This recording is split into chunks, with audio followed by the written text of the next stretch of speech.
Hari itu malam tahun baru dan turun salju. Rumah keluarga Stolbaum dihias indah dengan ornamen warna-warni berkilauan dan pohon Natal besar berhias lampu kelap-kelip. Tiba-tiba terdengar suara ketukan di pintu. Clara, anak bungsu di keluarga itu, pergi membuka pintu dengan girang. Paman Drosselmeyer masuk dengan membawa banyak hadiah. Clara sangat senang melihat paman favoritnya datang membawa hadiah. Clara tidak sabar menunggu hingga tengah malam. Ia ingin membuka hadiahnya saat itu juga. Paman Drosselmeyer tak mau Clara kecewa. Jadi ia berikan hadiah Clara. Dengan gembira, Clara membuka hadiahnya. Ini hadiah paling menarik yang pernah ia dapat. Hadiah itu berupa boneka pemecah kacang berwajah lucu dengan hidung merah dan kumis tipis. Clara belum pernah punya mainan seperti ini. Clara sangat menyukai boneka pemecah kacang itu. Ia mulai memainkannya dan bahkan menari.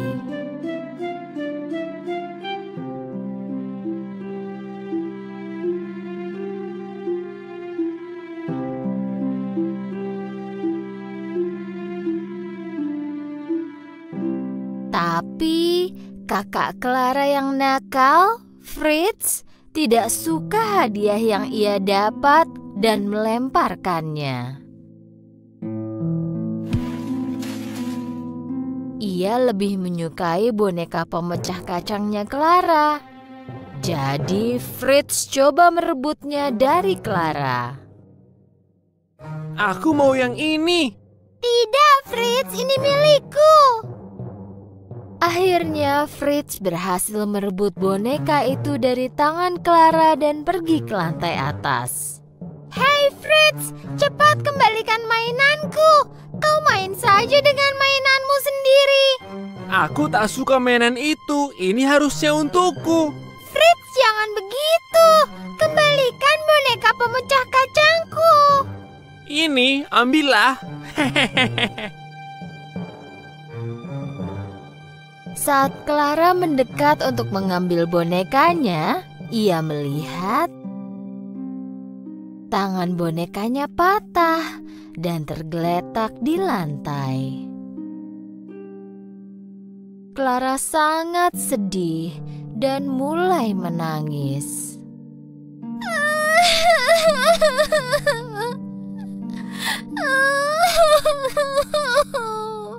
Jangan menangis, Clara. Sini ku perbaiki. Saat itu sudah lewat tengah malam. Pesta malam tahun baru pun berakhir dan seperti anak lainnya, Clara kelelahan dan pergi tidur. Tapi ia tak bisa berhenti memikirkan boneka pemecah kacangnya. Kuharap paman bisa memperbaikinya. Dengan sangat penasaran, Clara melompat dari tempat tidur. Ia berharap satu hal saat memasuki ruang keluarga. Dan di bawah pohon Natal, Clara melihat boneka pemecah kacang itu sudah diperbaiki. Clara senang sekali. Ia memeluk bonekanya dan kemudian tidur dengan tenang. Baru saja Clara tidur, ia mendengar suara yang lucu. Dan perlahan Clara membuka matanya. Clara pikir ia bermimpi, lalu tidur lagi. Clara tidak sadar bahwa saat itulah ia memulai perjalanan ke negeri antah berantah. Suara-suara itu terdengar lagi. Suara itu seperti suara tikus. Clara membuka matanya sekali lagi. Perabotan di rumahnya terlihat sangat besar sekarang. Pohon Natal yang di sampingnya berubah menjadi pohon raksasa. Clara akhirnya terbangun. Tepat saat itu, ia melihat bahwa bukan benda-benda itu yang membesar, tapi ialah yang mengecil. Kemudian Clara melihat Raja Tikus dan tentaranya datang mendekatinya. Clara sangat takut dan ingin melarikan diri, tapi tikus-tikus raksasa itu menghentikannya.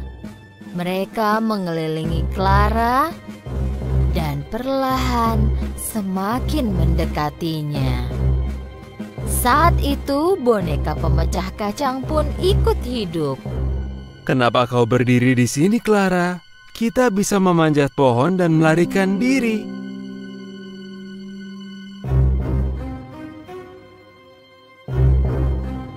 Clara dan boneka pemecah kacang berhasil memanjat pohon lalu melompat ke lantai atas. Kita mau lari kemana? Ini kan rumahmu. Kau pasti tahu tempat bersembunyi dari tikus. Akan kucari bantuan. Ketika Clara berlari, boneka pemecah kacang pun pergi dan menghilang. Tikus-tikus menyebar ke berbagai penjuru mencari Clara. Boneka pemecah kacang telah mendekati toko mainan. Dia melihat ada banyak prajurit timah duduk di jendela. Dia mengambil batu dan memecahkan kaca jendela. Hei, kenapa kalian hanya berdiri? Lari! Temanku Clara dalam kesulitan. Raja Tikus dan tentaranya akan menangkapnya. Tiba-tiba, prajurit timah itu hidup. Mereka melompati jendela dan mengikuti boneka pemecah kacang. Setelah boneka pemecah kacang tiba di rumah, suasananya seperti perang. Tikus-tikus membuat rumah menjadi berantakan.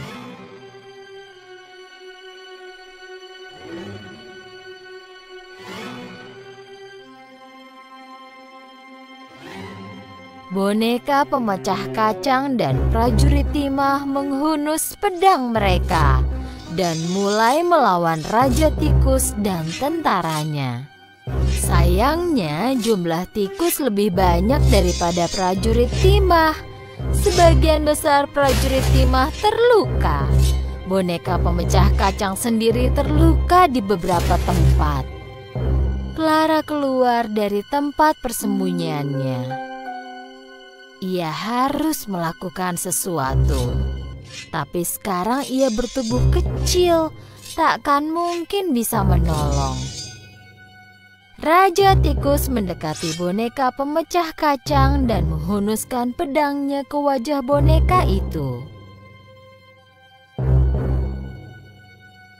Dengan sangat panik, Clara berteriak dan melemparkan sepatunya ke Raja Tikus. Kena kau tikus kotor! Sepatu itu melayang dan mengenai kepala Raja Tikus. Raja Tikus pingsan dan jatuh terjerembab. Melihat rajanya jatuh, para tikus menyerah dan sadar bahwa mereka sudah kalah. Jadi mereka membawa rajanya dari ruang keluarga dan pergi. Clara berlari ke arah boneka pemecah kacang. yang berbaring tak sadarkan diri. Clara berlutut di sampingnya dan mulai menangis.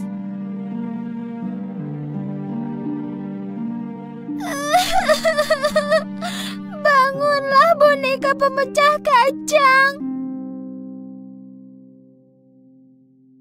Tiba-tiba seorang peri muncul di belakang Clara. Peri itu sangat manis dengan pakaian biru, sayap, dan tongkat lollipopnya.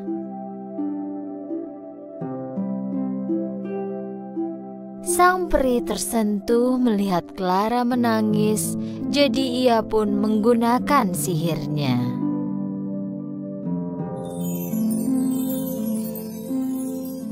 Saat itu juga, boneka pemecah kacang berubah menjadi pangeran tampan. Dengan kagum dan bahagia, Clara memandangi pangeran itu. Pangeran tampan mengulurkan tangannya dan mereka mulai menari. Ini adalah tarian ajaib. Clara melihat dirinya mulai melayang di udara.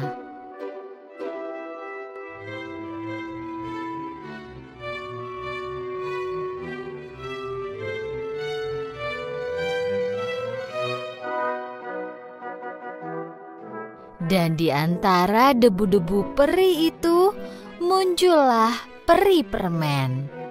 Kali ini ada peri lain di sampingnya. Peri-peri itu menerbangkan Clara dan pangeran ke negeri permen. Pohon yang terbuat dari permen, bunga dari permen jeli, kupu-kupu pink, apel toffee berwarna emas. Tempat itu sungguh mengagumkan. Clara mulai menceritakan semua hal yang dialaminya. Aku tahu semua yang terjadi. Jangan khawatir, Clara, kau aman bersama kami. Kemudian terdengar suara flute yang menenangkan melingkupi seluruh ruangan. Lalu para peri dan bunga warna-warni mulai menari. Pangeran dan Clara pun ikut menari. Di sekelilingnya terlihat pohon, lollipop, dan permen warna-warni sedang menari. Clara dan pangeran tiba-tiba sadar kalau mereka di atas panggung. Setelah suara flute yang unik itu berakhir, Clara melihat sekeliling. Ia ada di atas panggung. Penonton di hadapannya bertepuk tangan. Clara membungkuk hormat kepada penonton. Clara menutup matanya dengan bahagia. Clara! Clara!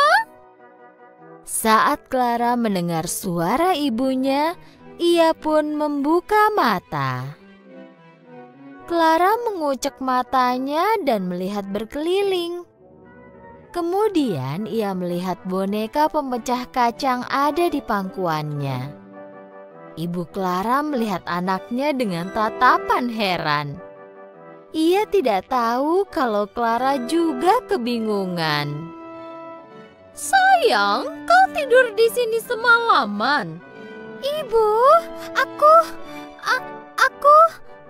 Tapi semuanya terlihat seperti nyata.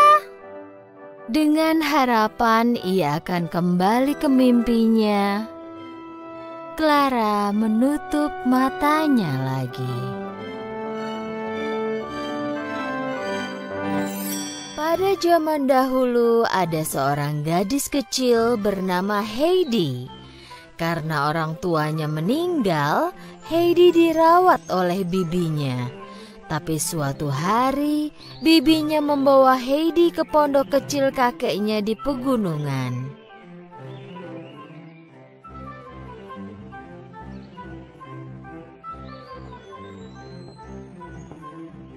Kakek Alm merupakan seorang pria tua penggerutu yang tinggal di pondok kecil di pegunungan Alpen. Inilah pertama kalinya Heidi melihat kakeknya. Setelah bercerita pada kakek bahwa dia mendapat pekerjaan di kota lain, bibi meninggalkan Heidi di rumah kakek lalu kembali ke kota. Kakek Alm yang terbiasa tinggal sendirian jauh dari orang-orang, sebenarnya senang dengan kehadiran cucunya di rumah. Tapi dia tidak menunjukkannya kepada Heidi. Kakek menyiapkan tempat tidur yang nyaman di loteng. Heidi langsung suka pada kakeknya sejak pertama kali melihatnya. Dan dimulailah masa-masa menyenangkan di pegunungan untuk Heidi. Saat Heidi bangun di pagi hari, dia diperkenalkan ke anjing besar milik kakeknya, Joseph. Heidi suka sekali pada Joseph. Lalu suatu hari saat Heidi mendaki bukit, dia bertemu Peter, seorang gembala yang menggembalakan kambingnya di padang rumput. Aku belum pernah melihatmu sebelumnya. Ya, aku baru tiba. Aku akan tinggal di sini bersama kakekku. Keesokan harinya, Peter mulai membawa Heidi bersamanya untuk mengembalakan kambing di padang rumput. Mereka mulai mendaki gunung bersama-sama. Semuanya terlihat baru dan menyenangkan untuk Heidi. Heidi belajar banyak dari Peter tentang cara menjadi gembala. Meskipun tidak terlalu menunjukkannya, kakek Alm sangat mencintai Heidi. Heidi senang sekali berlarian dan bersenang-senang di lapangan sepanjang hari. Tapi dia tak pernah lupa membantu kakeknya mengerjakan pekerjaan rumah. Dan salah satu kesukaannya adalah memanggang roti kecil di oven kayu milik kakeknya. Heidi suka membawakan roti buatannya untuk neneknya Peter. Dan neneknya Peter akan memberikan susu kambing segar sebagai balasan. Suatu hari musim panas pun berlalu dan musim dingin pun tiba. Saat Peter mulai pergi ke sekolah, Heidi tinggal sendirian dan mulai merasa bosan. Heidi sangat kesal karena dia masih terlalu kecil untuk bersekolah seperti Peter. Suatu hari, bibinya Heidi datang untuk membawa Heidi kembali ke kota. Heidi akan belajar di rumah sambil bekerja. Kakek Alm awalnya sangat marah dan tidak menerima keputusan itu. Tapi setelah dia pikirkan kembali, kakek sadar bahwa lebih baik bagi Heidi untuk tinggal di kota dan belajar baca tulis. Tapi aku tak mau pergi dari sini. Aku mencintai kakekku, kata Heidi sambil marah. Tapi Heidi diyakinkan untuk mengikuti bibinya setelah dijanjikan bahwa dia bisa kembali ke pegunungan setelah beberapa lama. Bibi dan Heidi tiba di rumah besar setelah menempuh perjalanan jauh dengan kereta. Wow, rumah ini besar sekali. Aku akan tinggal di sini. Heidi bertemu Clara, gadis kecil yang tinggal di rumah itu. Clara tak bisa berjalan karena mengalami kecelakaan saat masih kecil. Bibi sebenarnya membawa Heidi ke rumah ini untuk menemani Clara. Clara dan Heidi saling memahami satu sama lain dan menjadi sahabat. Karena tidak tahu banyak tentang kehidupan di kota, Heidi membuat Clara tertawa dengan kesalahan konyolnya. Neneknya Clara merupakan wanita yang sangat tegas dan keras. "Bangunlah gadis malas, ini saatnya belajar. Kau masih perlu banyak belajar." Neneknya Clara mencoba mengajari Heidi banyak hal, mulai dari cara duduk dan berdiri yang benar, juga cara menggunakan pisau dan garpu di meja makan. Dan Heidi kini bahkan berpakaian seperti gadis kota. Tapi dia tidak merasa nyaman dalam pakaian seperti ini. Clara juga membantu Heidi belajar membaca dan menulis. Heidi suka tinggal bersama Clara dan semuanya, tapi dia lebih merindukan pegunungan dan kakeknya. Heidi sampai tak bisa makan karena sedih. Hatinya sangat rindu. Ayah dan neneknya Clara menyadari kesedihan Heidi. Setelah beberapa lama, mereka memutuskan untuk mengirimkan Heidi kepada kakeknya.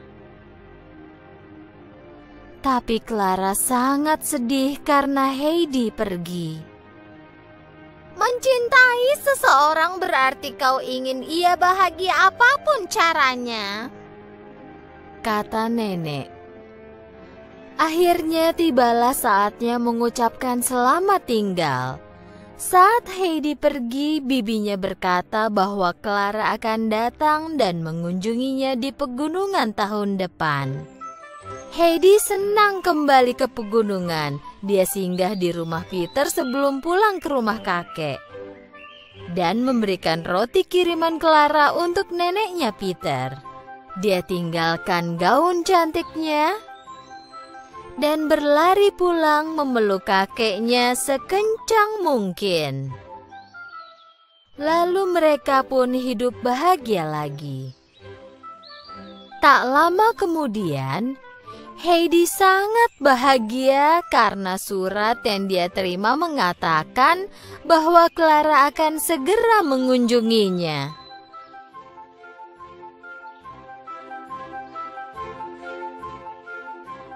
Saat berada di pegunungan Alpen, Clara sangat menyukai Peter, tapi Peter terlihat tidak begitu suka.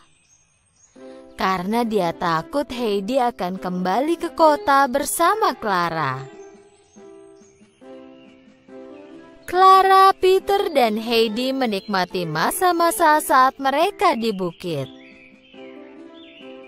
Udara pegunungan yang segar dan makanan alami sangat baik untuk Clara.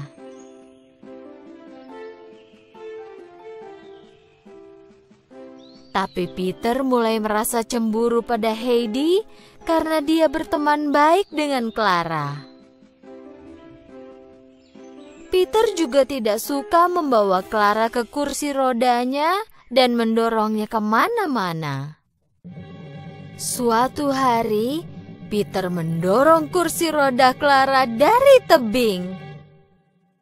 Pikirnya itu akan menyelesaikan semuanya. Tanpa kursi roda dan dengan segarnya udara pegunungan, Clara menjadi jauh lebih kuat. Dan dia bahkan mulai berjalan pelan-pelan berkat bantuan Heidi. Setelah beberapa lama, Clara mulai berjalan tanpa bantuan siapapun. "Aku bisa berjalan! Yeay! Heidi, aku berhutang budi padamu!" Suatu hari, ayah dan neneknya Clara datang berkunjung. Dan saat mereka melihat Clara berjalan, mereka tak percaya. Mereka berterima kasih pada kakek Alm dan Heidi. Saat itu, Peter menyesali perbuatannya. Dia mengakui telah mendorong kursi roda Clara dari tebing.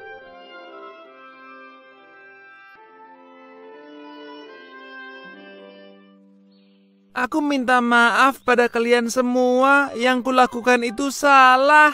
Kami maafkan, Benar kan, Clara? Meski itu salah, kami senang karena Clara bisa berjalan sekarang.